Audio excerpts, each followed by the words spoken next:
शांति अजबाबत म्हणता व्यर्थ संकल्पन की समृद्ध ठाण सां काल ते विजय प्राप्त कर। बाबत म्हणता 5/12/74 जा महावाक्य अव्यक्त मिलन कंहिंखे चइबो आहे। जंहिंसां मिलण हूंदो आहे हुनजे समान थियणो हूंदो आहे। त अव्यक्त मिलन अर्थात बाप समान अव्यक्त रूपधारी है। अव्यक्त मिलन छा थींदो आहे? बाप समान अव्यक्त रूपधारी है।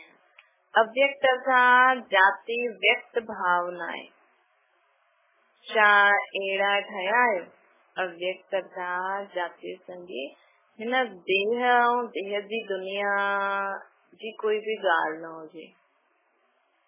बाबा जो श्रेष्ठ मत ॾे मतलब असांजी देह भी लाइट जी हुजे ऐं ॻाल्हियूं भी बाबा जी श्रेष्ठ मत।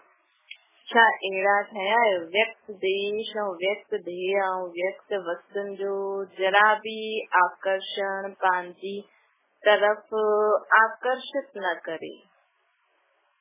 छा अहिड़ी स्थिति ठाही अथव? बाबा चवनि था चेक करो हिन व्यक्त देश जो। समझो था अव्यक्त स्थिति में स्थित वेठा आहियो ऐं भई हाणे त असांखे कुछ बारिश ईंदी कुछ थींदो त असांखे ध्यान ॾियण लाइ हेठि अचूं, लेकिन वो चीज असांखे आकर्षित न करे। समझो तव्हांजा कपिड़ा मथे पिया आहिनि ऐं बारिश थी पई ऐं तव्हां हुन समय अव्यक्त स्थिति में स्थिति करे बाबा सां रुअ रियान था करो, विश्व खे प्रकाश था ॾियो ऐं हेॾे बारिश थी पई। त चलो अगरि तव्हां समझो बारिश पई थी, लेकिन अगरि तव्हां भट्टी में वेठा आहियो, ईअं वेठा आहियो त तव्हांखे उहा चीज आकर्षित कंदी कि अरे मुंहिंजा कपिड़ा मथे भिॼी वेंदा। हाँ, अटेंशन रखणो आहे असांखे उहो ध्यानु भई हा भई भिॼनि था। असां अव्यक्त स्थिति में हूंदे हुए भी बाबा खे चईसि बाबा मथे बारिश में कपिड़ा था भिॼो। वो चीज असांखे आकर्षित न करे। असां विश्व खे प्रकाश था ॾियूं या भट्टी में वेठा आहियूं या कंहिंखे योग था करायूं, असां कंहिंखे क्लास था करायूं, सेवा ते आहियूं।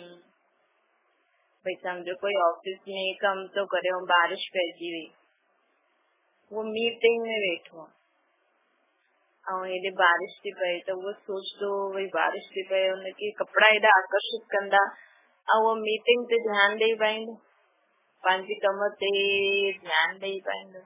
त ईअं असांखे आकर्षण थियणो खपे। भई हा असांखे ज्ञात आहे, असांखे नॉलेज आहे, असांखे सम्झ आहे कि हा भई ॿुधाइनि कोई चए असांखे हा कोई ॻाल्हि पहिरियों कमु उहो वापसि सिखी वेंदो। त व्यक्त देश जो व्यक्त देह जो समझो देह में भी ॾाढो सूर थो थिए, ॾाढी देह खे बुख प्यास थी लॻे। लेकिन असांखे अगरि असां सेवा ते आहियूं, हुन ते आहियूं या त देह खे पहिरें खाराए पीआरे रखो, पर अचानक परिस्थिति ईंदी आहे न, उहो भी असांजो एग्जाम हूंदो आहे। भई असांखे उहा चीज आकर्षित त नथी करे, उहो भी सम्झणो आहे कि बाबा ही मुंहिंजी परीक्षा था वठनि। पोइ अगरि असां न आकर्षण न थियूं, अभी असांखे नॉलेज आहे, असां इहा आहे कि पहिरियों असां सेवा कंदासीं, बाबा जी ने न मुंहिंजी याद में रहंदव त भले तव्हां निंड भी न करो, खाओ पीओ भी न, अगर मुंहिंजी सेवा ते करो त बाबा असांखे संभालंदा। पर हिन जो मतिलबु ईअं कि असां जॾहिं समय हुजे तॾहिं खाऊं पीऊं न, सुम्हूं न, पंहिंजो असांखे जीवन जीअणो आहे, लेकिन कोई चीज असांखे आकर्षित न करे, कोई वस्तु जरा भी असांखे आकर्षण पंहिंजी तरफ आकर्षित न करे। ये वैसा खुद का एग्जाम वठी सघंदा आहियूं, एग्जाम जे पर्पज सां असां खुद खे चेक करे सघंदा आहियूं। समझो असां कपिड़ा मथे विधा आहियूं, असांखे पतो आहे बारिश पवण वारी आहे ऐं असां हीअं कि योग में वियूं ऐं खुद के चेक करो कि मूंखे हुनजी आकर्षण थिए थी हुन कपिड़नि जी, या अहिड़ी कोई बि चीज। त मतलब ईअं न कि असां गैस ते कुछ रखी करे खुद के चेक करूं, असांखे अलर्ट भी रहणो आहे, पंहिंजी सुरक्षा भी ईअं करणी आहे, कोई गलत ईअं न करणो। अंत में त थींदो, सभु कुछ थींदो, त बाबा असांजी मदद कंदा, पर असांखे चेक करणो आहे असांखे कोई चीज आकर्षित त नथी करे। छा अहिड़ी स्थिति ठही आहे मुंहिंजी जो पहिरियों वाइदो आहे कि तव्हां सां ई ॿुधां, तव्हां सां ई ॻाल्हायां, इहे वाइदो निभाइण लाइ जो ॾींहुं राति जेसिताईं अव्यक्त व निराकार स्थिति में स्थित न थींदा, त छा बाप दादा सां गॾु गॾु रहण जो अनुभव करे सघंदव? भई हाणे त असां बाप दादा सां गॾु जो अनुभव करे सघंदा आहियूं, पोइ त असां व्यक्त देश, व्यक्त देह में, व्यक्त दुनिया में अची वेंदासीं। हाणे असां फरिश्तनि जी दुनिया, निराकारी दुनिया जो अनुभव करे सघंदा आहियूं। निराकार बाप ब्रह्मा तन में आयो आहे, हुनजो अनुभव करे सघंदा आहियूं। हुननि सां गॾु उथी वेही खाई पी कमु करे सघंदा आहियूं। त सॼे ॾींहं में तव्हां केतिरो समय इहो वाइदो निभायो था? किसां मिलंदा आहियूं हुन स्थान ते, ऐं ओड़ी स्थिति स्वयं जी ठाहिणी पवंदी आहे। जंहिंसां मिलणो हूंदो आहे त ओड़ी स्थिति ठाहिणी पवंदी आहे। उहो स्थान और स्थिति इहे ॿई ही बदिलणी पवंदी आहे न, तॾहिं त इहो वाइदो, तॾहिं त कंहिंसां मिली सघंदा आहियूं। उहे बाबा सां मिलणो आहे त खुद की सदा अव्यक्त वतन वासी वारो समझो, खुद की सदा निराकारी दुनिया वासी वारो समझो, पंहिंजी स्थिति सदा निराकार ऐं सृष्टिपन वारी हुजे। स्थान और स्थिति इहे ॿई ही बदिलणी पवंदी, तॾहिं त इहो वाइदो निभाए सघंदासीं। व्यक्त भाव में अचण व कोई भी व्यक्त व वस्तु जंहिंमें भावना रहण, ये प्रिय आहे, वो सुठी आहे, ये व्यक्त वस्तु ऐं व्यक्ति में भावना रहण अर्थात कामना जो रूप हूंदो आहे न। जेसिताईं कामना आहे तेसिताईं माया सां संपूर्ण रीति सामनो न करे सघंदा। अगर असांजी कामना आहे कंहिं चीज में, कंहिं चीज सां, कंहिं व्यक्ति में असांजी भावना आहे, त कंहिं चीज जी असांखे कामना आहे त माया संपूर्ण रीति माया जो सामनो न करे सघंदा आहियूं। बाबा चवंदा जेसिताईं सामनो न करे सघंदव तेसिताईं समान न ठही सघंदा।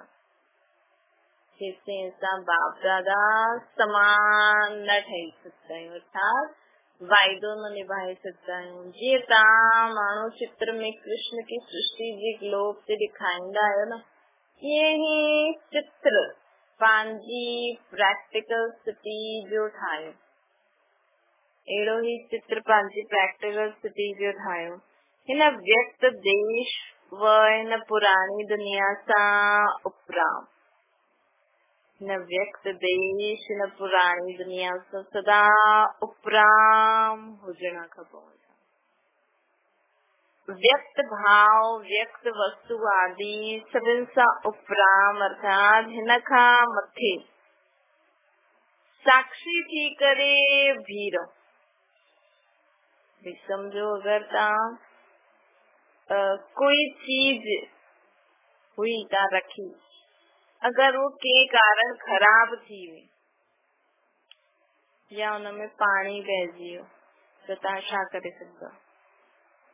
तो वो चीज ते असां संभाल कई, असां उनखे ठीक रीति रखे थे, लेकिन खराब थी, पानी पइजी, हिनमें असां छा करूं? थी वई त थी वई। त व्यक्त भाव कोई इंसान आहे, हाणे जीअं ॿार हूंदा आहिनि, कॾहिं कॾहिं सुठी रीति हलंदा आहिनि, कॾहिं कॾहिं न रहंदा आहिनि, त असां उन्हनि खे उन समय बि शुभ भावना ॾेई छॾो, उन्हनि जे प्रति शुभ भाव रखो। त बाबा चवंदा व्यक्त भाव व्यक्त वस्तु आदि सभिनि सां उपराम असां हिननि सां साक्षी थी करे बीह रहो। जे पाँव जे हेठां ग्लोब ॾेखारींदा आहिनि न, उहा ग्लोब जे मथां वेठा आहे, उहो ॾेखारींदो आहे कृष्ण खे।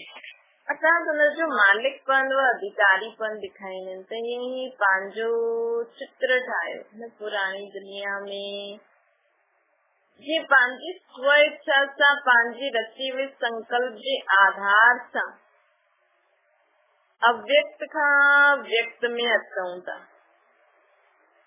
व्यक्ति व वस्तु जे आकर्षण जे अधीन थी करे नथा थियूं। असां सम्झो कोई ॿार रोए थो, हिकु थींदो आहे मोह वश थी करे असां ॿार वटि वेंदा आहियूं, वीचारो रोए थो छा थियो।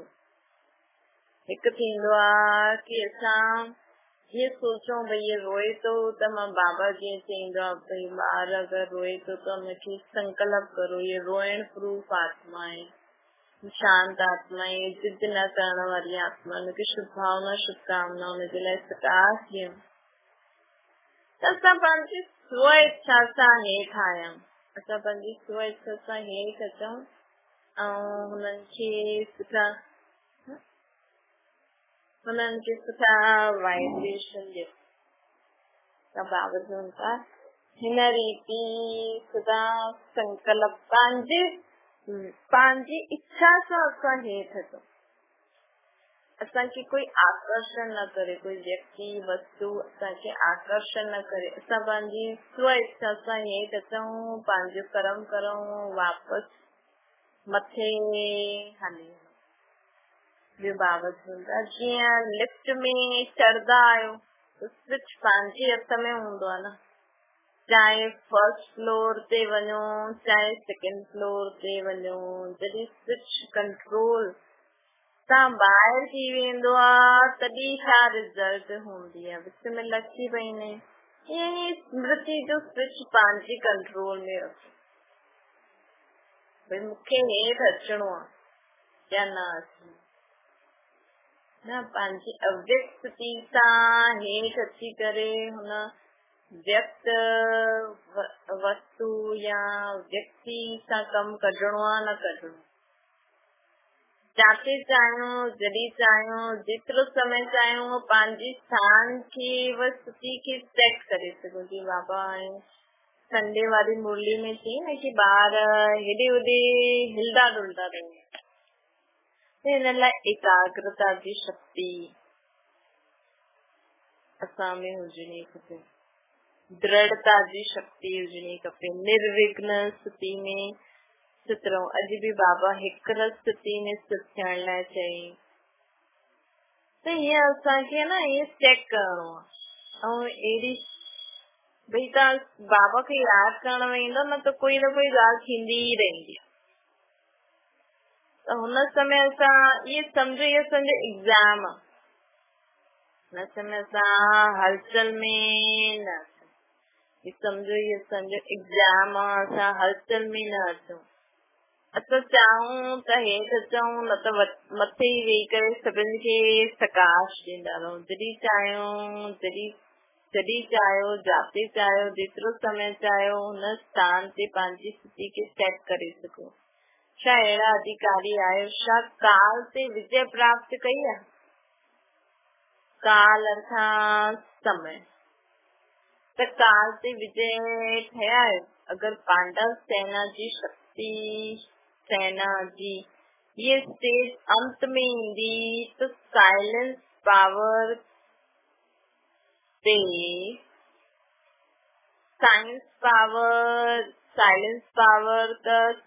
पावर खां कम थी वई। बाबा सुनता ये असांखे समय ते जीत पाइणी आहे, मतलब समय अचे हुन खां पहिरियों असांखे तयार थी करे वेहणो। बाबा चईंदा न असांजो समय न आवा, मतलब असांखे समय न चए कि हाणे समय अची वियो बस तयार थींदो, असां तयार थी करे वेहूं ऐं समय अचे त बाबा चए थो छोजी साइंस त अञा बि न तत्वनि ते विजय प्राप्त करे छॾी अथई, न साइंस त विजय प्राप्त करे छॾी अथई, त असांखे भी हिन पंहिंजी स्थूल और सूक्ष्म कर्मेंद्रियन ते विजय प्राप्त करनी है। प्रदर्शनी में ता माण्हू चित्र दिखाईंदा है कि रावण 4 तत्वन ते विजय प्राप्त कई। हुनमें काल भी दिखाईंदा आहिनि। जॾहिं रावण अर्थात रावण जी शक्ति साइंस अञा भी काफ़ी हद ताईं तत्वन ते विजय प्राप्त करे छॾी अथई। त साइंस असां खां पावरफुल थी वई छा? जॾहिं साइलेंस जी शक्ति पंहिंजो प्रत्यक्ष सबूत ॾींदी त साइलेंस जी शक्ति पंहिंजो प्रत्यक्ष सबूत छा अंत में ॾींदी। जॾहिं साइंस वारा 5 तत्वनि खे समझी था सघनि कहिड़ी तत्व में काथे काथे हलचल थियण वारी आहे, त बाबा चवनि था छा साइलेंस वारा छा अंत में पंहिंजो सबूत ॾेखारीनि। समय ते विजय अर्थात काल ते विजय, समय ते विजय प्राप्त करनी। परसेंटेज अञा घटि आहे। पंहिंजी खे निराकारी स्थिति व अव्यक्त स्थिति में स्थित कंदा आहियो, लेकिन जेतिरो समय स्थित रहण चाहींदा आहियो ओतिरो समय उन स्थिति में स्थित न थी पाईंदा आहियो। तेज जे अनुभव भी प्राप्त कंदा आहियो, मेहनत भी कंदा आहियो, लेकिन काल ते विजय न पा पाईंदा आहियो। समय ते भई समय अची वियो असांजो तयार न आहे, मतलब कोई भी एग्जाम अची वियो ऐं असां अञा ताईं तयार न आहियूं, असां हलचल में थोरी समय मतलब कोई भी परिस्थिति जे रूप में कोई भी ॻाल्हि ईंदी है असां खुद की स्टेबल न करे सघंदा, स्टेबल नथा करे पाए तो मतलब समय विजय प्राप्त करियो न। असां उन स्थिति जे उन परिस्थिति के पार करण लाइ जो भी स्थिति आत्मा में खपे असां उन स्थिति ते स्थित थी आहियूं ऐं कुछ समय आयो असांजे एग्जाम ते असां पास थी था न थी वियासीं। त बाबा हीअं असांखे तयार करणु चाहिनि, हीअं बाबा चयनि कि तव्हां काल ते विजय पायो। कीअं पाइणी आहे? पंहिंजी निराकार स्थिति व अव्यक्त स्थिति में स्थित थी करे। बाबा चवनि था कि तेज जे अनुभव भी प्राप्त कंदा आहियो, मेहनत भी कंदा आहियो, लेकिन काल ते विजय न पाईंदा। हिन जे कारण सोचदा आहियो कि अधु घंटो पावरफुल याद में वेंदासीं, अधु घंटो वेंदा भी आहियो, प्लान भी ठाहींदा आहियो, लेकिन विजय जी बाबा चवनि था लेकिन जेतिरो जंहिं स्टेज जे लाइ सोचदा आहियो न ओतिरो ई समय हुन स्टेज ते स्थिति हेठि अची वेंदी। जेतिरो असां प्लान भी ठाहींदा आहियूं कि अॼु असां योग में वेंदासीं, हिन स्थिति में स्थित रहंदासीं, पोइ जेतिरो जंहिं स्टेज जे लाइ असां सोचदा आहियूं न ओतिरो ई समय हुन स्टेज जी स्थिति न थी पाईंदी आहे। ओतिरो समय हुन समय जिस समय असां वेंदा आहियूं न त हुन समय ओतिरो स्टेज जेकी खपे असांखे हुन स्टेज स्थित न थी पाईंदी। सोचदा आहियूं ऑन स्विच ऑन करो, 3rd फ्लोर ताईं पहुंचदा आहियो, लेकिन पहुंचदा आहियो सोचदा आहियो स्विच ऑन कंदा आहियो, सोचदा आहियो 3rd फ्लोर ते पहुचो, लेकिन पहुंचदा आहियो 2nd फ्लोर ते व 1st या ग्राउंड फ्लोर ताईं पहुची वेंदा आहियो। पहुचणो असांखे 3rd फ्लोर ते ऐं असां पहुचदा आहियूं या त 2nd फ्लोर या 1st फ्लोर या ग्राउंड फ्लोर ते। छो जी काल ते विजय न पाईंदा आहियूं। इन जो कारण इहो कि बार बार सॼे ॾींहं में समय गवाइण जा अधिकारी आहियूं। व्यर्थ जे मथां अटेंशन ॾियण सां ई काल ते विजय प्राप्त करण में समर्थ थींदा। बाबा चवंदा जेतिरो असां व्यर्थ सोचण बंदि कंदासीं न, संडे जी मुरली में बाबा चई न कि असांखे डिस्टर्ब केरु कंदो, असांजो टाइम केरु वठी वठंदो। व्यर्थ संकल्प, व्यर्थ संकल्प जीअं था चओ सोचो न कि हाणे मूंखे योग में वेहणो आहे हिन स्थिति, तव्हां हुन स्थिति ते पहुचो, पोइ कोई बि ॻाल्हि अचे थी न तव्हां हुन ते ध्यानु न ॾियो। जी सम्झो असांखे काॾे वञिणो आहे, बारिश थी पए, असां ध्यानु बि रखंदासीं कि जास्ती बारिश अचे असां काथे फसूं न, लेकिन हुन अनुसार पाण प्लान बि ठाहींदासीं कि वञणु ज़रूरी आहे। हाणे असांजे बाबा खे यादि करणु केॾो ज़रूरी आहे, स्वयं जे लाइ बि विश्व जे लाइ बि केॾो ज़रूरी आहे न बाबा खे यादि करणु। त तव्हां बाबा खे यादि करो, पंहिंजो अमृत वेलो, नमाशाम योग, ज्ञान योग कंदा हलो। असां जेतिरो कंदा हलंदासीं न ओतिरो शांती थींदी वेंदी। तव्हां ॻाल्हियुनि खे न सोचो, फालतू वीचारनि जेका अचनि था हुननि ते ध्यानु न ॾियो, तव्हां पंहिंजो कर्म कंदा। त बाबा चवंदा कि बार बार सॼे ॾींहं में समय गवाइण जा अभ्यासी थी विया आहिनि। व्यर्थ जे मथां अटेंशन ॾियण सां ई काल ते विजय प्राप्त करे सघंदो। काल अर्थात समय, काल ते विजय प्राप्त करण में समर्थ थींदो। जेसिताईं समय व्यर्थ वेंदो आहे तेसिताईं विजय पाइण में समर्थ न थी सघंदा आहे। हिन कारण जो मिलन जो अनुभव करण चाहींदा आहियो उहा निरंतर न थी पाईंदो। निरंतर वाइदो निभाइण चाहींदे हुए बि निभाए न सघंदासीं न। मां त सॼो ॾींहुं बाबा खे यादि करणु चाहींदी आहियां, लेकिन छो थी निभाए सघां, छो थी व्यर्थ संकल्पनि में असां फसी था वञूं ऐं काल अची थो वञे, परीक्षा अची थी वञे, असां अञा बाबा खे व्यर्थ संकल्प अचनि पिया त बाबा खां शक्ति वती न, ऐं काल अची वियो, समय अची वियो परिस्थिति जो, ऐं असां शक्ति वती न, परिस्थिति विजय प्राप्त करे वई, ॿिए द्वारा आई हुई स्थिति विजय प्राप्त करे वई, असां हारजी वियासीं। त बाबा चईंदा न विघ्न त ईंदा, विघ्न त ईंदा, अञा ॿियो ॾाढा ईंदा, लेकिन असांजी पावरफुल स्थिति हुजणी खपे। त उहा जंहिं द्वारा बि आई हुई स्थिति हूंदी, परिस्थिति हूंदी, असांखे हलचल न करे पाईंदी। असां हुन स्थिति में बि आराम सां बाबा खे यादि था करो। जीअं विष्णु जो नाग ते जेको चित्र आहे न, उहो इहो ई त आहे।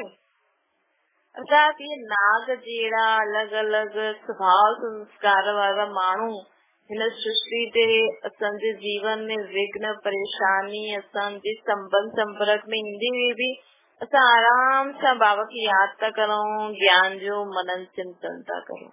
इहो ई त आहे विष्णु अर्थात नागन ते वेठो आहे, इहो ई आहे। कृष्ण नागन जे मथां डांस थो करे, अर्थात अहिड़ा विकार बुराइनि वारे मनुष्य तव्हांजे आसपास हूंदे हुए बि, तव्हांजे जीवन में विघ्न विझंदे हुए बि तव्हां आराम सां बाबा खे यादि था करो, बाबा जे ज्ञान जी मुरली जा मनन चिंतन था करो, अर्थात ज्ञान डांस था करो।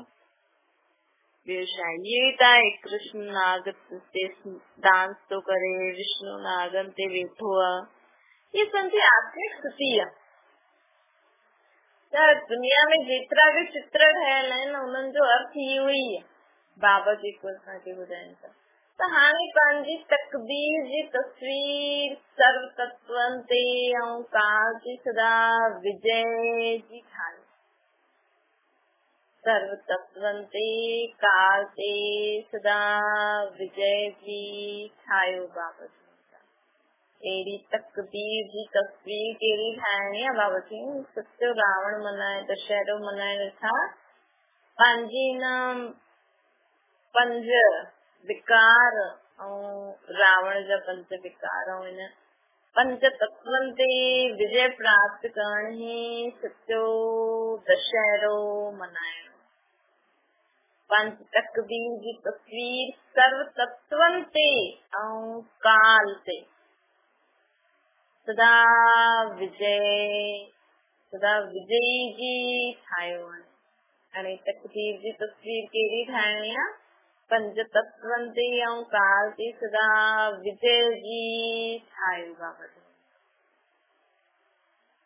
जॾहिं हिकु हिकु सेकेंड व्यर्थ सां व्यर्थ खे समर्थ में चेंज करो तॾहिं ई विजयी ठहींदा तॾहिं ई असां छा ठाहींदासीं विजयी ठाहींदासीं अच्छा अहिड़ा सदा विजयी सदा अधिकारी सदा निरंतर वाइदो निभाइण वारा हर हिक खे हर हिक जे व्यर्थ के समर्थ में परिवर्तन करण वारा हर हिक व्यर्थ ॻाल्हि खे समर्थ में परिवर्तन करण वारा सदा व्यक्त भाव सां परे अव्यक्त स्थिति में स्थित थियण वारा लकी सितारनि खे वसमीत सितारनि खे बाप दादा जो याद प्यार नमस्ते गुड मॉर्निंग असांजो भी बाप दादा खे याद प्यार नमस्ते और गुड मॉर्निंग अच्छा ओम शांति